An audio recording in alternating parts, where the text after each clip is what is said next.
Afternoon. இப்போ தான் நான் ஒரு ஆளுக்கு வந்து ஆன்சர் பண்ணி கொண்டிருக்கேன். இப்போ கனவே ரெண்ட கால் பண்ணி கேட்டுட்டு நீங்கள் சங்குக்கு ஃபஸ்ட்டாக சப்போர்ட் பண்ணிங்கன்னா ஏன் திடீரெண்டு இப்படி செய்கிறீங்கன்ற விஷயத்த சொல்கிறேன். என்னென்றால் இதை விளங்காதாக்களுக்கு எனக்கு சொல்ல தெரியாது. பட் இதை தயவு செய்து வடிவாக கேளுங்கோ. தமிழரசு கட்சி என்று சொல்கிறது மாவ சேனாதிராஜாண்ட தலைவராக கொண்டு, அதுக்கு பிறகு இப்போ தற்போதைய தலைவராக கொண்ட தமிழர்களுக்காக வந்து இதுவரைக்கும் 14 வருஷம் துரோகம் செய்த, 14 வருஷம் வந்து தமிழரை வித்து பிழைச்சி வெளிநாட்டில் காசு சேர்த்து இது செய்கிறோம் அது செய்கிறோம், இந்த இனப்பிரச்சனைக்கு தீர்வு வருது என்று சொல்லி சம்பந்தம் என்ற நடப்பினமாக வாழ்ந்த ஒரு 91 வயது முதியவரை வச்சு கொண்டு அரசியல் செய்த, அவருக்கு தானே எழுமி நிற்கலாது அப்படி ஒரு அரசியல் செய்த அந்த அரசியலை வந்து சுமந்திரன் ஐயாவும் ஸ்ரீதரன் ஐயாவும் தான் அந்த அரசியலை செய்து கொண்டிருந்தவர்கள். சம்பந்தன் ஐயாண்ட பேர், அதாவது வந்து ஸ்ரீதரன் ஐயாவும் சம்பந்தன் ஐயாவும் வந்து சுமந்திரன், இந்த 3 பேரும் அதில் சம்பந்தன் ஐயாண்ட பேரை வச்சுக்கொண்டு 14 வருஷமாக 2009ஆம் ஆண்டு எங்களுடைய இனத்தை நாங்கள் துளைச்சி, எங்களுடைய அடையாளத்தை துளைச்சி, எங்களுக்காண்டி போராடிய மாவீரர் எல்லாரையும் துளைச்சா பிறகு அந்த சிவப்பு மஞ்சள் கொடியை வந்து அடையாளமாக வச்சுக்கொண்டு செய்த எங்களுடைய தமிழ் தேசிய அரசியல் வந்து 14 வருடமாக இவர்கள் வந்து புட்டு விற்கிறதும், தமிழற்ற புட்டை பற்றி கதைக்கிறதும், பாயசத்தை பற்றி கதைக்கிறதும், ஆடிக்கூளை பற்றி கதைக்கிறதும், அப்படியான ஒரு அரசியலை செய்து கொண்டிருந்த சிறிதரன் மாதிரியான ஆக்கள் இப்போ வந்து தமிழ் கூட்டமைப்பில் இருக்கணும். அதாவது வந்து தமிழரசு கட்சியில் இருக்கணும். ஸோ அந்த தமிழரசு கட்சியில் வந்து எனக்கு என்ன நான் கேட்குற முக்கியமான கேள்வின்னு சொன்னால், இப்போதைக்குரிய தலைவர் யார்? இப்போதைக்குரிய தலைவர் வந்து மாவ சேனாதிராஜா. ஸோ மாவ சேனாதிராஜாவை நீங்கள் மீட்டிங்குக்கு கூப்பிடாம தான் இந்த உங்களுடைய முடிவுகள் எல்லாம் எடுத்தேன்னு சொல்லி நீங்கள் சொல்லி கொண்டு வந்த நீங்கள். அப்போ மாவ சேனாதிராஜா வந்து தான் குழம்பி அடித்து தான் நெஞ்சு நோவுது, முதுகு வலி என்று சொல்லி ஒவ்வொரு கூட்டங்களுக்கும் போகாமல் 5 தரம் தமிழரசு கட்சி வந்து திரும்ப கூட்டங்களை வச்சு கடைசியாக மத்திய குழு கூட்டம் என்று சொல்லி கொண்ட வச்சு, அதன் மூலம் இவருடைய சுமந்திரன் அவர்கள் வந்து மீடியாவுக்கு முன்னால் பக்கத்தில் வந்து சித்தார்த்தன் மற்றது அவர்களுடைய பழைய வயது போனவர்கள் முதியோர்களுக்கு மத்தியில் வந்து இவர் என்ன சொன்னவர்னு சொன்னால், தாங்கள் வந்து சஜித்துக்கு சப்போர்ட் பண்ணுறோம்ண்டு. அப்போ கூட எங்களுடைய ஐயா ஓடி போய் எங்கே 2 பேர்னா லண்டனில் காசு சேர்க்கறதுக்கு 2 பேர் எங்களோட சிறிதரன் ஐயா. அதுக்கு பிறகு சிறிதரன் ஐயா ஸ்ரீலங்காவுக்கு வந்து கிளிநொச்சிக்கு வந்த பிறகு அவருக்கு வந்து கடுமையாக யோசிக்க வலிக்கிட்டார். தன்னுடைய பாராளுமன்ற எதிர்காலம் என்ன நடக்கும் என்று சொல்லி. சரிதானே, இதை விளங்கினவன் விளங்கு, விளங்காதவன் வந்து விளங்காமலே இரு, விரும்பினருக்கு போடு, விளங்கினவன் தயவு செய்து பக்கத்தில் இருக்கிற விளங்காதவனுக்கு விளங்கப்படுத்து. சரிதானே, இதை வடிவா சொல்றதா இருந்தால் uncommon presentation of a common problem is more common than common presentation of an uncommon problem. அது மெடிசின். இது விளங்காதவனுக்கு திருப்பி சொல்றேன், எலிமெண்டா சொல்லிப்பார். uncommon presentation of a common problem is more common than common presentation of an uncommon problem. அப்போ இதை விளங்கப்படுத்துறதுக்கு எனக்கு இயலாது. அதாவது வந்து இதில் வித்தியாசமாக தான் யோசிக்குங்கள், ஆனால் பழைய வேலையை தான் பார்க்குங்கள். அதுக்குரிய நல்ல உதாரணம் தான் இந்த எங்களுடைய இவர்களுடைய வேலை. சரிதானே, அப்போ இப்போ இவர் மாவ சேனாதிராஜா காசு கட்டவர். சும்மா இருந்த சீமானண்ணாக்கு வந்து நான் தூக்க வேண்டி வந்தது காரணம் 1 கோடி காசு வந்து மாவ சேனாதிராஜா அவர்களுக்குரிய கொடுத்ததாக சொல்லப்பட்ட கதைகள் தான். சரிதானே, அப்போ அதுக்குரிய இதை வந்து நான் அங்கே பாஜகவோட கதை கேட்கல. பாஜகவில் இருந்து சொல்லப்பட்ட விஷயங்கள் எனக்கு அனுப்பப்பட்ட இமெயில்களில் இருந்து தான் நான் அதை டிசைட் பண்ணி நான் வந்து சீமானண்ணா வந்து எங்களுடைய காசை சேர்த்து கடைசி அவர்கிட்ட தனியாக அரசியல் செய்கிறாருன்னு சொல்லி, அப்போ கூட வெண்ணிமன் அண்ணாக்கிட்ட வேறு சீமானண்ணாவுக்கு தான் எங்களுடைய தலைவர் வந்து எங்களுடைய இனத்தை பாதுகாத்துக்கொள்ளுன்னு சொல்லி அப்படி ஒரு வீடியோவும் இல்லை, ரெக்கார்டிங்கும் இல்லை. கடைசியாக நான் நினைக்கிறேன் யாரோ ஒரு ஆள் பெரிய தளபதி, நான் பேரை சொல்லலை, ஸ்ரீலங்காவில் இருக்கிறபடியா. ஸோ நாங்களும் அந்த நம்பிக்கையில் தான் இருந்த நாங்கள். இப்போ அரியநேந்திரன் அண்ணே வந்து மட்டக்களப்பு யாழ்ப்பாணம் என்று பிரதேசவாதம் கதைச்சு தான் இந்த இவையுடைய பொதுக்குழு மத்திய பொதுக்கூட்டத்தில் வந்து அரியநேந்திரன் அண்ணையை வந்து நாங்கள் வெளியால் விட போறோம்னு சொல்லி மேக்சிமம் ட்ரை பண்ணினவன். இப்போ அதுக்கு பிறகு அரியநேந்திரன் அண்ணன் என்ற வந்து தமிழரசு கட்சியின் உறுப்பினர், அதை வடிவா விளங்கி கொள்ளு. இது 14 வருடமாக எங்களுக்கு துரோகம் செய்த ஒரு அரசியல் கட்டமைப்பு தான் இந்த தமிழ் தேசிய கூட்டமைப்பு அல்லது வந்து தமிழரசு கட்சி. அதில் இருந்து சுரேஷ் பிரமச்சந்திரனாக்கள் கொஞ்சம் பேர் யாரோ கொஞ்சம் பேர் பிரிஞ்சு போய்க்கல, மிச்சமாக நின்று செய்து கொண்டது தான் இந்த தமிழரசு கட்சி. ஸோ இந்த தமிழரசு கட்சியில் இருக்கிறார்கள் வந்து முக்கியமாக ஸ்ரீதரன். அவர் வந்து கிளிநொச்சியிலிருந்து யாழ்ப்பாணத்துக்கு தண்ணி கொண்டு வர விட மாட்டேன்னு சொல்லி மிக பிரபலமான ஒரு அரசியல் முடிவுகள் எல்லாத்தையும் எடுத்தவர். அதாவது யாழ்ப்பாணத்தில் இருக்கவும் தண்ணி கொடுக்கக்கூடாது நான் சொல்லியிருப்பேன். யாழ்ப்பாணம் இல்லை, அதை தாண்டி கொண்டு இந்தியாவிலையும் மறுமணால் தண்ணியை கொடு. ஏனென்று சொன்னால் கிளிநொச்சியின் விவசாயத்தை பாதிக்கிறதுக்கு அளவுக்கு வந்து தண்ணி எடுத்து குடிக்க போற இல்லை யாழ்ப்பாணத்தில் இருக்கிறவங்க. அப்படி பிரதேசவாத அரசியலை செய்த இந்த ஸ்ரீதரன் அவர்கள் யாழ்ப்பாணம் இந்து கல்லூரியை வந்து முழுதா தங்களுடைய கண்ட்ரோலுக்குள்ள கொண்டு வந்து ஓபிஏ கொண்டு வந்து அங்கே அவருடைய மகனை வச்சு அவருக்கு வந்து லோ படிப்பிக்கிறதுக்கு வந்து ஒசிலாண்ட் கம்பெனி என்று சொல்லி பாலா அவர்களுடன் சேர்ந்து அவற்றை ஹாஸ்டலில் சேர்த்து தான் மகனுக்கு லோ படிப்பிச்சு அப்படின்ற கதையை பாலாவே சொல்லியிருக்கிறார். அதை நான் சொல்ல விரும்பல. இதுக்கு மேலே லைக்கா கம்பெனி, பாலா கம்பெனி, பாலாண்ட ஒசிலாண்ட் என்று சொல்லி இருக்குது. எதுக்கு முன்னால் என்று சொன்னால் கச்சேரிக்கு முன்னால். அப்படி அவர்களுடைய அரசியல் வந்து வெவ்வேறு பரிமாணங்களில் போய்கொண்டிருந்தது. ஸோ அந்த நேரம் வந்து இவர் பாலாண்ணை அனுப்பி எனக்கு ஒசிலாண்ட் கம்பெனியில் வேலைதாரன் அரசியல் செய்ய வேணான்னு சொல்லுங்கன்னு சொல்லி அப்படியே சிறியரன் செய்த கூத்து மாத்துகள் வந்து ஒன்று ரெண்டு இல்லை. அதுக்கப்புறம் அவர் பாலா என்றவர் போயிட்டார் ஃபோரனுக்கு. அவர் கேட்டான் ரிட்டர்ன் ஆஃப் இன்வெஸ்ட்மெண்ட் ROI இல்லாமல் கூட ஒரு ப்ராஜெக்ட் இல்லாமல் நடத்துறீங்களோன்னு சொல்லி. ஸோ சம்திங் ராங் இல்லோ. சரி, நாங்கள் அதை பற்றி பிறகு கதைப்போம். அதாவது சிறியனுடைய மகனுக்கு லோ படிப்பிக்க காசு கொடுத்தது யாரு, அந்த கதை எல்லாத்தையும் பிறகு கதைப்போம். சரிதானே? இப்போ என்னென்றால், இப்போ எனக்கு வேணும், நான் கேட்குற கேள்விக்கு மட்டும் பாதில் தமிழரசு கட்சி இப்பவும் இருக்குதா இல்லையா? அப்படி அந்த தமிழரசு கட்சி இருக்கிறதா இருந்தால் அந்த தமிழரசு கட்சி வந்து இப்பவுமே ஸ்ரீதரன் வந்து மெம்பரா இருக்கிறாரா, அரியநேந்திரன் மெம்பரா இருக்கிறாரா? இவ ரெண்டு பேரும் மெம்பரா இருக்கணும்னு சொன்னால், இப்ப உங்களுக்கே தெரியும் தமிழரசு கட்சி வந்து இந்த முறை அவருடைய திருவோணமலையில் நடந்த பிரச்சனையில வந்து அது வழக்கு போய்கொண்டிருக்கிறது. தலைவர் யார் என்ற பிரச்சனைக்குள்ள வழக்கு போய்கொண்டிருக்கிறது. ஸ்ரீதரனா சுமந்திரனாண்டு இப்ப தன்னுடைய பாராளுமன்ற வாக்குகளை தக்க வச்சு கொள்றதுக்காண்டி தான் எங்களுடைய ஸ்ரீதரன் அவர்கள் வந்து தமிழரசு கட்சிகளிலிருந்து வெளியால வந்திருக்கிறார். அதாவது வந்து தான் பொதுக்கட்டமைப்பில் இருக்கிறார்களோட சப்போர்ட் பண்றேன். அப்ப எனக்கு அந்த பொதுக்கட்டமைப்பு 80க்கும் மேற்பட்ட பொதுக்கட்டமைப்புகள் ஒன்றாக வேலை செய்து கொண்டிருக்கேன்னு சொல்லி சொன்னவ. அப்ப அந்த பொதுக்கட்டமைப்பில் இருக்கிறார்கள் வந்து சொன்னேன்னு சொன்னா ஸ்ரீதரன் வந்து எங்களோட இல்லை. ஸ்ரீதரன் எங்களோட ஒரு ஒரு ஒரு பிரச்சாரங்கள்ல தான் ஒரு இதாக கலந்து கொள்றான்னு தான் சொன்னவ. ஆனா இப்ப எனக்கு இருக்கிற கேள்வி முழுக்க என்னென்றால், ஸ்ரீதரன் அப்படி எங்களுடைய தமிழரசு கட்சியில இல்லாமல் விலத்தி வந்துட்டாரா, ரிசைன் பண்ணிட்டாரா இல்லையா? அவர் ரிசைன் பண்ணலைன்னு சொன்னால் அதுக்குரிய காரணம் என்ன?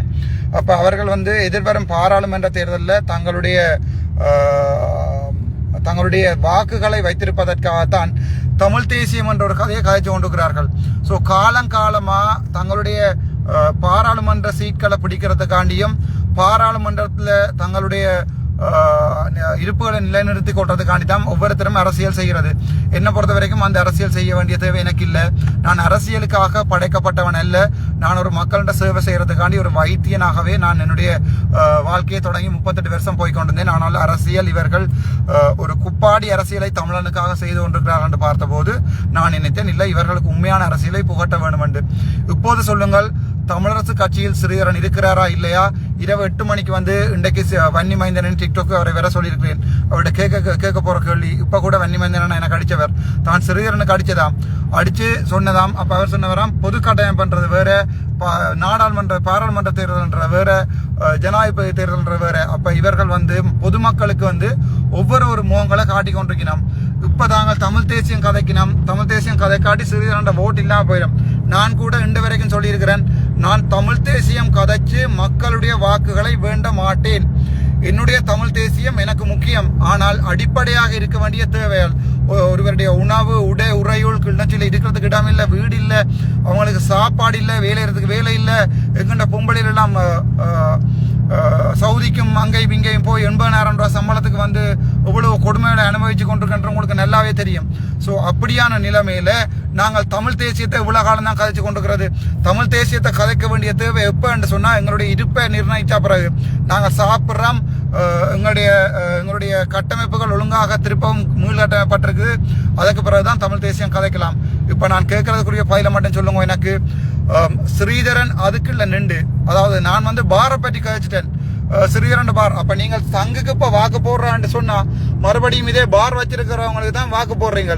தாங்கள் பார் வச்சிருக்கிறார்கள் வந்து தாங்கள் அதோட போய் தாங்கள் இணைஞ்சு கொண்டதன் மூலம் தங்களுடைய பாராளுமன்றத்தில் இருக்கிற சீட்டுகள், அதாவது வந்து பாராளுமன்றத்தில் தங்களுடைய இருப்பை மெயின்டைன் பண்றதுக்காண்டி தான் ஸ்ரீதரனும் போய் அதுக்குள்ள நிற்கிறார். ஸோ எனி டைம் இவ வந்து மாறலாம். தமிழரசு கட்சி முடிவு என்று சொல்லிக்கொண்டு ஸ்ரீதரன் வந்து மாறலாம். அப்போது அரியநேந்திரன் தனித்து விடப்படுவார். அப்படி தனித்து விடப்படுகின்ற அரியநேந்திரன் வந்து அடுத்த முறை பாராளுமன்ற தேர்தலில் எவ்வாறு அடுத்த முறை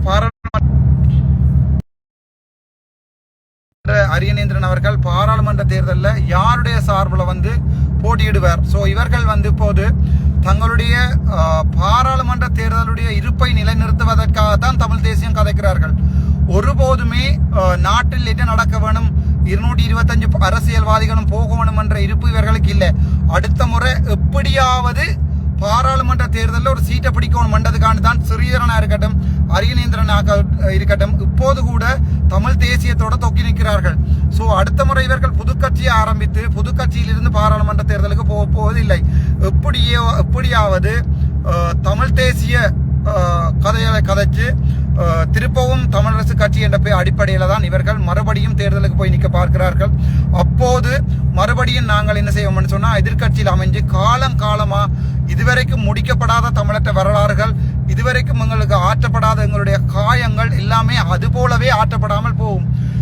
எனக்கு மனம் தொட்டு சொல்றேன், எனக்கு சரியான கவலையா இருக்குது. இவங்களுடைய அரசியல் வந்து ஒரு உண்மையான அரசியல் இல்லை. அப்ப எல்லாரும் சொல்லுவீங்கன்னா, நீங்க ஒரு மாதத்துக்குள்ள 3 தரம் பாஞ்சிட்டீங்க.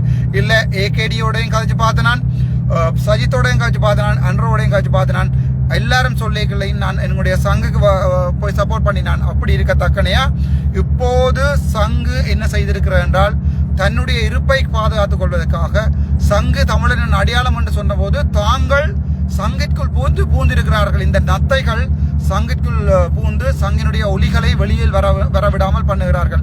எந்த நிமிடம் கூட ஸ்ரீதரனும் மாறலாம், அல்லது ஸ்ரீதரன் தன்னுடைய பாராளுமன்ற இருப்பை நிலைநிறுத்தி கொண்ட பிறகு மாறலாம். இதை விட முக்கியமான விஷயம் ஒன்றை சொல்ல போறேன், பொதுமக்கள் இதை கேட்கணும். 50% வாக்குகள் வந்து அனுரகுமார திசாநாயகவுக்கோ சஜித் பிரேமதாசவுக்கோ வராமல் போனால் என்ன நடக்கும் என்று சொன்னா, திருப்பியும் எங்களுடைய அதிக விருப்பு வாக்களை அல்லது அதிக வாக்களை வென்ற சங்கு திருப்பவும் காசு கொடுத்து பேரம் பேசும். யாரோட? இப்ப நீங்க சங்குக்கு வாக்க போட்டால் 70% தமிழ் வாக்குகள் விழுந்தால் முதலாவது வாக்காக சங்கு மறுபடியும் போய் எங்களுடைய இவர்களுடன் சஜித் பிரேமதாஸ் அவர்களுடன் போய் திருப்பவுமே அவர்கள் அங்கு நின்று கொண்டு பேரம் பேசக்கூடிய பணப்பேரம் பேசக்கூடிய வாய்ப்புகள் அதிகம். இப்போது என்னிடம் அவ்வாறு எந்த ஒரு குற்றங்களையும் அவர்களால் சுமத்த இல்லாமல் இருக்கிறது. ஆதலால் தான் திருப்பவும் தமிழ் மக்கள் மறுபடியும் வடிவாக யோசிக்க வேண்டும். மாற்றத்திற்காக திசை காட்டிக்கு போடுகிறோமா, அல்லது தங்களுடைய பாராளுமன்ற இருப்பை இவர்கள் மெயின்டைன் பண்ணுவதற்காக, தக்க வைத்துக் கொள்வதற்காக தமிழ் தேசியம் என்ற போர்வையில் சங்கொன்றை உருவாக்கி, அந்த சங்குக்கு நான் சப்போர்ட் பண்ணிய போது கூட அவர்கள் என்னை வெளியில் விட்டு இவர்கள் செய்த கூட்டு, அதாவது என்னை வெளியில் விட்ட என்ற அர்த்தம், என்னை அவர்கள் அதுக்குள் வந்தால் அடுத்த பாராளுமன்ற தேர்தலில் அவர்களுக்கு கிழிந்து விடும் என்று நன்றாக தெரியும். அது ஸ்ரீதரனுக்கும் தெரியும், அரியநேந்திரனுக்கு தெரியும். இந்த பொது கட்டமைப்பில் இருக்கிற கோமாளிகள் பல பேர் தாங்கள் என்ன செய்யணும் என்று சொன்னால், தாங்கள் அடுத்த பாராளுமன்ற தேர்தலில் நிக்க பாக்கினோம். அப்படி நீங்க நினைச்ச மாதிரி உங்களை எல்லாம் போட்டு உங்களோட கிளடுகள் எல்லாத்தையும் போட்டு அரசியல் செய்ய எங்களால் இயலாது. நாங்கள் தனி அரசியல் செய்வோம், தமிழனுக்கான அரசியல் செய்வோம், எங்களுடைய எண்ணத்துக்குரிய அரசியல் செய்வோம். எங்களுடைய எண்ணத்துக்குரிய அடிப்படை உரிமைகளையும், எங்களுடைய இனம் 38-37 வருடமாக தியாகி திலீபன் எதற்காக கண்ணை மூடினானோ, தன்னுடைய உயிரை எதற்காக கொடுத்தானோ, அதே போராட்டத்திற்காக ராமநாதன் அர்ச்சுனாவினாலும் மயூரனாலும் கட்டப்படுகின்ற இந்த அரசியல் கட்சி எப்போதுமே நிற்கும். நாங்கள் 60 வயசில் வந்து அரசியலை விட்டு விலகுவோம். அப்போது 25 வயதில் உள்ளவனை நாங்கள் அரசியல் படிப்பித்து அவனை அதுக்குள் போட்டு இன உணர்வோடு சேர்த்து நாங்கள் இதுக்குள்ள போடுவோம்.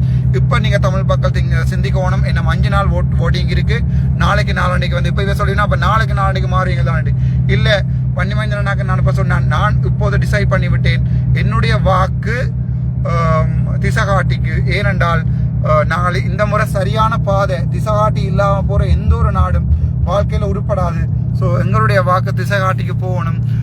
தமிழர், அதாவது போர்டர்ல நின்று அனுரகுமார திசாநாயக்க வெல்லப்படுகின்ற சந்தர்ப்பங்களில் தமிழர்களுடைய வாக்குகளால் வென்றோம் என்று சொன்னால் நாங்கள் மார்தட்டி கொள்ளலாம். நாங்கள் போட்ட வாக்குகளால் தான் நீங்கள் வென்றுகிறீர்கள் என்று அப்போது நாங்கள் பாராளுமன்றத்தில் பப்ளிக்காக பேரம் பேசுவோம்.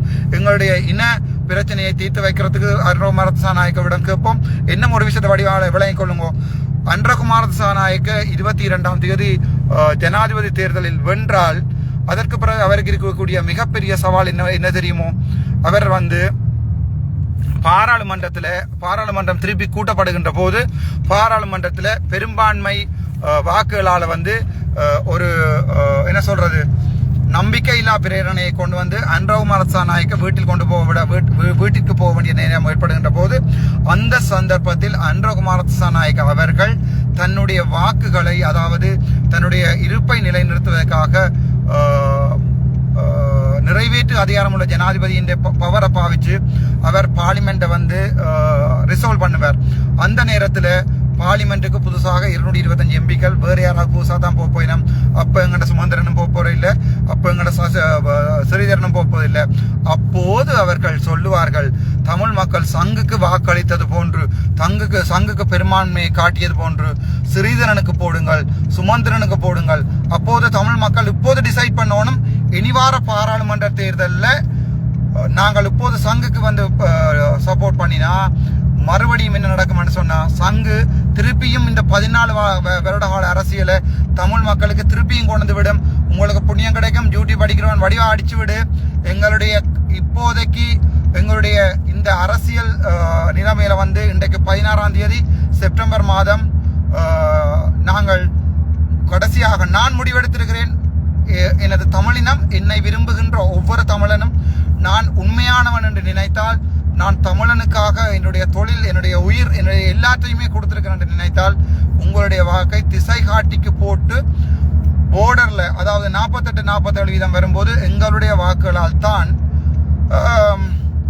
ஐயா அன்ரகுமார திசாநாயக்க அவர்கள் வென்றார்கள் என்ற பெருமிதத்துடன் அவர்களை ஜனாதிபதியாக்கி அடுத்த பாராளுமன்ற தேர்தலிலே புதிதாக ஒரு அரசியல் கட்சியை அமைத்து எங்களுடைய புதிதான அரசியல் பாதையை நாங்கள் அமைப்போம். இப்போவும் சொல்றேன், 4 பேர் தான் வச்சிருக்கிறேன். இன்னும் 16, 17, 18 பேருக்கு இடம் இருக்கு. நீங்களே சொல்லுங்க, உங்கள யாரை கூட பிடிக்கும். நீங்களே இந்த ஃபேஸ்புக்கில் வந்து எழுதுங்க, யாரை உங்களுக்கு கூட பிடிக்கும். எந்த ஒரு புத்திவானை நாங்கள் எம்பி ஆக்கணும், இன உணர்வுள்ள ஒருத்தனை எம்பி ஆக்கணும், நாங்கள் அவனை எம்பி ஆக்கி பார்ப்போம். Thank you so much doctor Ramanathan.